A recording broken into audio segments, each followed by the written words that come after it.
தந்தி தொலைக்காட்சி நேயர்களுக்கு வணக்கம். நல்லதை சொல்வோம், நல்லதை செய்வோம், நல்லதே நடக்கும். இன்று 15/7/2023 சனிக்கிழமை மிருகசீஷ நட்சத்திரம் இரவு 2:10 வரை, பிறகு திருவாதிரை நட்சத்திரம். இன்றைக்கு சனி பிரதோஷம், அற்புதமான நாள். சிவபெருமான் இன்றுதான் அவர் அந்த ஆலகால விஷத்தை அருந்தி அதிலிருந்து உலகத்தை மீட்டதாம். ஆகையினாலே தான் சனி பிரதோஷத்தை மகா பிரதோஷம் என்று சொல்வார்கள். இன்று சுருட்டப்பள்ளி போன்ற ஆலயங்களில், அது மட்டுமல்ல சகல சிவாலயங்களிலும் இன்று நந்தியம்பெருமான் வழிபாடு மிகுந்த உற்சாகத்தோடு நடைபெறும்.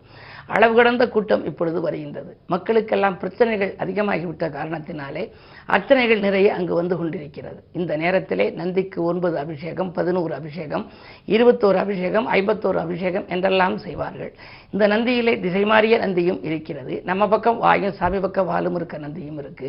பிரம்மாண்டமான நந்தி தஞ்சையிலே பெரிய நந்தி இருக்கிறது. வேந்தன்பட்டி என்ற ஊரிலே நெய் நந்தீஸ்வராக காட்சி அளிக்கின்றார். திருப்பூங்கூரிலே நந்தனாருக்காக நந்தி விலகிய இடம் என்பார்கள். வேந்தன் நகர் நெய்யினிலே குளிக்கும் நந்தி, வியக்க வைக்கும் தஞ்சாவூர் பெரிய நந்தி, சேர்ந்த திருப்புங்கூரில் சாய்ந்த நந்தி, செவிசாய்த்து அருள் கொடுக்கும் செல்வ நந்தின்னு நந்திக்காக நான் ஒரு பாடல் எழுதினேன். இப்படி நந்திக்கு பாடல்லாம் எழுதியிருக்கிற பொழுது ஒருவர் வெளிநாட்டிலேருந்து என்னை பார்க்க வந்தார். அவர் சொன்னார், இந்த நந்தி என்ன காரியம் செய்யுதுன்னு உங்களுக்கு தெரியுமான்னு கேட்டார். நந்தி என்ன செய்யுது? சிவனை சுமந்துக்குன்னு வருதுனே, அதை நீங்கள் கவிதைகள் எழுதுங்க. சிவனை சுமந்து கொண்டு என்னுடைய இல்லத்திற்கு நீ வரம் கொடுன்னு நீங்கள் எழுதணும் ஐயான்னு சொன்னார். இது ஒரு 30-40 ஆண்டுகளுக்கு முன்னால் நடைபெற்ற சம்பவம். சரி அப்படின்னு சொல்லி அந்த நந்தீஸ்வரருக்கு என்று ஒரு துதி எழுதினேன். பொன்னார் மேனியன் ஆனவனை, புலியின் தோலை அணிந்தவனை, மின்னார் செஞ்சடை மீதினிலே மிளிரும் கொன்றை புனிந்தவனை, உன்னால் தானே கூட்டி வர உடனே முடியும் என்பதனால் விண்ணப்பம் நான் விடுக்கின்றேன், விரைவில் நந்தி வந்திடுக. கணபதி என்றொரு குழந்தையுடன் கந்தன் என்றொரு குழந்தையையும் தினமும் தூக்கி மகிழ்கின்ற தெய்வ திருமகன் சிவபெருமான், மனமும் மெய்யும் ஒன்றாகி மகிழ்ந்து வணங்கி மகிழ்ந்தால் வரம் தருவான், உனது முதியில் நீ ஏற்றி உடனே கூட்டி வந்துடுக அப்படின்னு சொல்லி அந்த பதியத்தில், அது 40 பாராக்கள் பத்திகள் இருக்கிறது. அதில் இது ஒரு பகுதி. அது மாதிரி நம்ம நந்தியை கும்பிடுற போது வெறும் நந்தியை மட்டும் கும்பிடக்கூடாதான். நந்தி கொம்பு வழியே நாயகனாம் சிவபெருமானை பார் அப்படிங்கிறாங்க. சில பேர் நந்திக்கும் சிவனுக்கும் குறுக்கால போவாங்க. அப்படி குறுக்கால போகக்கூடாது. நந்தியை கும்பிடுகிற பொழுது முதலிலே நந்தியை நம்ம கும்பிட்டு, அதற்கு பிறகு சிவபெருமானை கும்பிட்டு, பிறகு உமையவளையும் கும்பிடணுமா. எந்த கோயில் போனாலும் போன உடனேயே நந்தி யாரு அப்படின்னா சிவனுக்கு தூதுவன். சிவன் அதுக்கு எஜமானன். உன்னுடைய எஜமானை நான் பார்த்து கும்பிட போகிறேன், அதற்கு நீ முன்னதாக அறிவிப்பு கொடு அப்படின்னு சொல்லணுமா. அதற்கு பிறகு முடித்து நம்ம சிவன் கோயிலை விட்டு வெளியிலே வருகின்ற பொழுதும் நம்ம நந்தியையும் பார்க்கணும், சண்டிகேஸ்வரரையும் பார்க்கணும். இரண்டையும் முடித்து வெளியில் கோபுரத்தை பார்த்துவிட்டு இல்லம் திரும்பணும். கோபுரத்தை பார்த்தால் பாவம் தீரும்பாங்க. நான் நேரமாச்சு, நந்திக்கு தீபமாச்சு, பிரகாரம் 3 ஆச்சு, போய் வருகிறேன் சண்டிகேஸ்வரான்னு சொல்லிக்கணுமா. அப்போ இதுக்கு என்ன அர்த்தம் அப்படின்னா, இது செட்டிநாட்டு பகுதியில் எல்லா ஆட்சிமார்களும் சொல்வார்கள். நான் நேரமாச்சு அப்படின்னா கோயிலுக்கு 4 மணிக்கே நம்ம போயிடுறோம். இதுக்கு பிரதோஷ நேரத்திலே அபிஷேகமெல்லாம் நடக்கிறது 6 மணி ஆகிரும். நான் நேரமாச்சு, நந்திக்கு தீபமாச்சு. இப்போ நந்திக்கு தீபம் பார்த்தாச்சு, பிரகாரம் 3 ஆச்சுன்னா 3 பிரகாரம் வர வேண்டும்னு சொல்கிறாங்க. ஒற்றைப்படையிலே வர வேண்டுமாம் சிவாலயங்களிலே. அதே நேரத்திலே விஷ்ணு ஆலயங்களிலே இரட்டைப்படையிலே பிரகாரம் வர வேண்டும். 2 சுற்று 4 சுற்று என்று வர வேண்டும் என்பார்கள். நான் நேரமாச்சு, நந்திக்கு தீபமாச்சு, பிரகாரம் 3 ஆச்சு, போய் வருகிறேன் சண்டீஸ்வரான்னு சொல்லிக்கிட்டு வந்தாதான் நம்முடைய கோவிலுக்கு பதிவாகும் என்று சொல்வார்கள். அப்படிப்பட்ட அற்புதமான நந்தி, அவருக்குள்ள பிரதோஷம். அந்த சொல்லிலேயே பாருங்கள், தோஷம் என்று இருக்கிறது. வாழ்க்கையிலே சகல தோஷங்களிலும் இருந்து விடுபட, சந்தோஷங்களை நீங்கள் தினமும் சந்திக்க, இது போன்ற பிரதோஷ நாட்களிலே நந்தியை வழிபட்டால் நலமும் கிடைக்கும், வளமும் கிடைக்கும். எனவே அருகில் இருக்கும் சிவாலயத்திற்கு சென்று ஆங்காங்கு இருப்பவர்கள் எல்லாம் நந்தியை கும்பிட்டு நலம் பெற வேண்டும், வளம் பெற வேண்டும் என்று சொல்லி இன்றைய ராசி பலன்களை இப்பொழுது உங்களுக்கு வழங்கப் போகின்றேன். மேசராசி நேயர்களே, உங்களுக்கெல்லாம் இன்று புண்ணிய காரியங்களுக்கு பொருளுதவி செய்கின்ற நாள். புகழ் மிக்கவர்களின் ஒத்துழைப்பு உங்களுக்கு கிடைக்கப் போகின்றது. தொழில் வெற்றி நடை போடும். ராசியிலேயே குரு இருக்கின்றார். 9க்கு அதிபதியானவரும் 12க்கு அதிபதியாகவும் விளங்குபவர் குரு பகவான். பயணங்களால் உங்களுக்கு பலன் கிடைக்கும். நண்பர்கள் உங்களுக்கு நல்ல தகவலை கொண்டு சேர்க்கும். இந்த நாள் நல்ல நாள். ரிஷபராசி நேயர்களே, உங்களுக்கெல்லாம் பகல் 1:31 வரை உங்கள் ராசிக்குள் சந்திரன். சகாய ஸ்தானாதிபதி காலை நேரத்தில் இருப்பதால் மதியத்திற்கு மேல் உங்களுக்கு ஓரளவு மனக்கலக்கம் ஏற்பட்டாலும் காலை நேரம் கலகலப்பாக இருக்கும். நினைத்ததை சாதிப்பீர்கள். ஆடம்பர பொருட்கள் வாங்குவதிலே ஆர்வம் காட்டுவீர்கள். தர்ம சிந்தனையும் உங்களுக்கு அதிகரிக்கும். வழக்குகள் சார்ந்த விஷயங்களிலே உங்களுக்கு வெற்றிகள் கிடைக்கலாம். சிறிய வாய்ப்புகள் வந்தால் கூட அதை நீங்கள் பயன்படுத்திக் கொள்வது நல்லது. இன்று உற்சாகத்தோடு செயல்படுகின்ற நாளாக இந்த நாள் உங்களுக்கு அமைகின்றது. மிதுன ராசி நேயர்களே, உங்களுக்கெல்லாம் இன்று பகல் 1:31 மேல் சந்திரன் உங்கள் ராசிக்குள் வருகின்றார். உங்கள் ராசிக்கு 2ஆம் இடம் எனப்படும் தனஸ்தானத்திற்கு அதிபதியானவர் சந்திரன். தனாதிபதி ராசிக்கு வருவதனாலே காலை நேரத்தை காட்டிலும் மாலை நேரம் உங்களுக்கு மனமகிழ்ச்சி அதிகரிக்கும். தொட்ட காரியங்கள் துலங்கும். சமூக சேவையில் ஈடுபடுகின்ற சந்தர்ப்பங்கள் உங்களுக்கு வரலாம். புகழ்பெற்ற ஆலயங்களுக்கு சென்று வரும் வாய்ப்பும் கிட்டும். நீங்கள் தேர்ந்தெடுத்த களம் எதுவாக இருந்தாலும் அதில் வெற்றி கிடைக்கின்ற நாள் இந்த நாள். கடகராசி நேயர்களே, உங்களுக்கு அஷ்டமத்து சனியின் ஆதிக்கம் இருக்கிறது. சொத்து சம்பந்தப்பட்ட வழக்குகள் சுமூகமாக முடியலாம். காரணம், சனி வக்கர இயக்கத்தில் கொஞ்சம் வலிமை இழந்திருக்கின்றார். ஆரோக்கியத்தில் கூட உங்களுக்கு சீராக வழிபிறக்கும். மாற்று மருத்துவம் கை கொடுக்கும். ஒரு வைத்தியத்தை பார்த்து அது சரியாக வரவில்லையே, வேறு இடத்தில் பார்க்கலாமா, எப்படி செய்தால் இந்த உடல்நலம் சீராகும் என்றெல்லாம் நீங்கள் சிந்திப்பீர்கள்.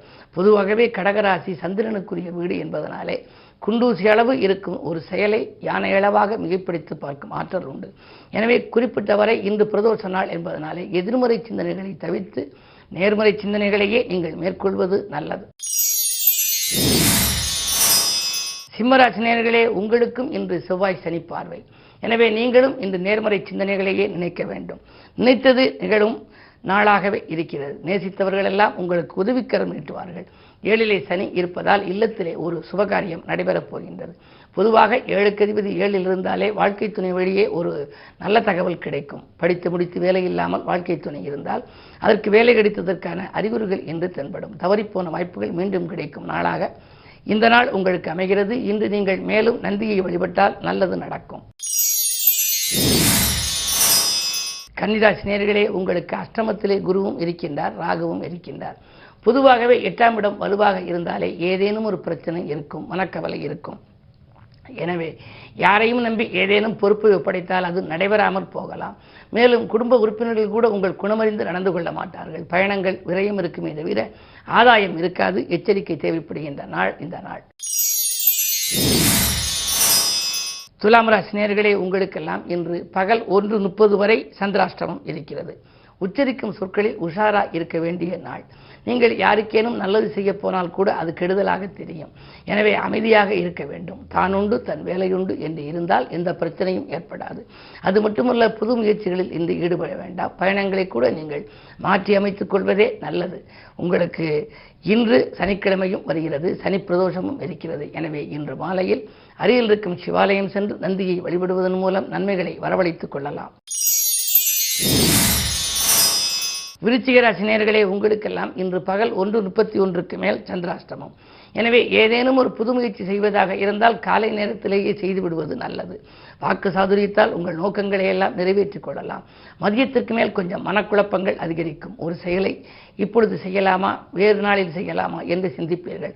உதவி செய்வதாக சொன்னவர்கள் கடைசி நேரத்தில் கையை விரிக்கலாம். என்ன இருந்தாலும் சந்திராஷ்டமம் என்பதனாலே கொஞ்சம் கவனமாக இருக்க வேண்டும். இதுபோன்ற நாட்களிலே பிரதோஷம் என்று வருவது நன்மை தரும். எனவே இன்று நீங்கள் அருகில் இருக்கும் சிவாலயம் சென்று நந்தியம் பெருமானையும் சிவனையும் உமையவளையும் வழிபட்டால் நல்லது நடக்கும். தனுசு ராசி நேயர்களே, உங்களுக்கெல்லாம் ராசியின் நாதன் குரு உங்கள் ராசியை பார்க்கின்றார். குரு பார்க்க கோடி நன்மை. எனவே உங்களுக்கு கல்யாணம் போன்ற சுபகாரியங்கள் நடைபெறுவதற்கான அறிகுறிகள் தென்படும். வேலைக்காக நீங்கள் விண்ணப்பித்திருந்தால் புதிய இடத்திலிருந்து வேலை வரலாம். சூரியன் 7ல் இருப்பதால் அரசியல் ஈடுபாடு அதிகரிக்கும். அதிகார வர்க்கத்தினர் ஆதரவோடு ஒரு நல்ல காரியம் இல்லத்தில் நடைபெறப் போகின்றது. உங்களுடைய எண்ணங்கள் நிறைவேற இன்று நீங்களும் சிவனையும் நந்தியையும் உமாதேவியையும் வழிபடுவது நல்லது. மகர ராசி நேயர்களே, உங்களுக்கு மனக்கலக்கம் அதிகரிக்கும் நாள். பணப்புழக்கம் குறையும். நேற்று பாதியில் இந்த பணி இன்று மீதியும் தொடருவீர்கள். ஆனால் அது நடைபெறாமல் போகலாம். ஆரோக்கிய தொல்லை அதிகரிக்கலாம். ஒரு சிலருக்கு ரண சிகிச்சைகள் கூட ஏற்படக்கூடிய ஒரு சூழல் உருவாகும். மிக மிக கவனம் தேவை. அகால நேரத்தில் உணவு உண்பதை தவிர்ப்பது நல்லது. ஆரோக்கியம் சீராக வேண்டுமானால் ஆகாரத்தில் கட்டுப்பாடு செலுத்த வேண்டும். அந்த அடிப்படையில் இன்று நீங்கள் கவனத்தோடு இருந்தால் காரியங்களில் வெற்றி கிடைக்கும். கும்பராசி நேயர்களே, உங்களுக்கு ராசிநாதன் சனி வக்கர இயக்கத்தில் இருக்கிறார். சுக்கிரன் ராசிநாதனை பார்க்கின்றார், செவ்வாயும் பார்க்கின்றார். எனவே சுக்கிரபலம் நன்றாக இருப்பதால் அக்கறை செலுத்தாத காரியத்தில் கூட ஆதாயம் கிடைக்கும். ஆடை ஆபரண சேர்க்கை உண்டு. சந்தித்த நண்பர்களால் சந்தோஷமான வாய்ப்புகளை நீங்கள் ஏற்றுக்கொள்ள நேரிடும். அதே நேரத்தில் தொழில் ரீதியாக எடுத்த புது முயற்சிகளில் இன்று வெற்றி உண்டு. இன்று அருகில் இருக்கும் சிவாலயம் சென்று சிவனையும் சக்தியையும் நந்தீஸ்வரையும் வழிபடுவது நல்லது. மீனராசினியர்களே, உங்களுக்கெல்லாம் இன்று மிகச்சிறந்த நாள். 8லே கேது இருக்கிறாரே என்று கவலைப்பட வேண்டாம். சர்ப்பதோஷமாக இருந்தாலும் கூட தொழில் பங்குதாரர்கள் உங்களுக்கு துணையாக இருப்பார்கள். கேட்ட இடத்தில் உதவிகள் கிடைக்கும். உத்தியோகத்தில் கூட மேலிடத்துக்கு நெருக்கமாவீர்கள். அதன் மூலமாக உங்களுக்கு வேண்டிய சலுகைகள் கிடைக்கும். ஊதியத்தில் உயர்வு, பதவியில் உயர்வு போன்றவைகள் பல நாட்களாக நீங்கள் கண்ட கனவாக இருக்கலாம். இன்று அது நனவாகக்கூடிய வாய்ப்பு உண்டு. மேலும் விவரங்கள் அறிய தினத்தந்தி படியுங்கள்.